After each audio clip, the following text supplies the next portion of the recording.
తదుపరి కర్కాటక రాశి. కర్కాటక రాశి అధిపతి చంద్రుడు, జలగ్రహం. కర్కాటక రాశి వారు ఈ వారం మానసిక ప్రశాంతతకు ఎక్కువగా ప్రాముఖ్యతనిస్తారు. సమాజంలో ఉన్నత స్థాయి వారితోటి స్నేహ సంబంధాలను బలపరుచుకుంటారు.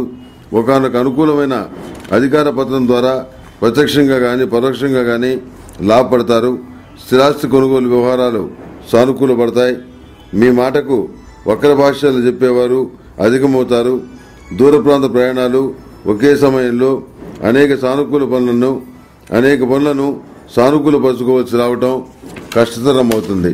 మానసిక ఒత్తిడికి గురవుతారు. దైవం మీద భారం వేసి మీ శక్తికి మించి పెట్టుబడులను పెడతారు. సమాజ సేవా కార్యక్రమాలకు గాను మీ వంతు సహాయ సహకారాలను అందిస్తారు. కర్కాటక రాశి వారు ప్రతినిత్యం కాలభైరవాష్టకాన్ని పఠించడం చెప్పదగినటువంటి సూచన.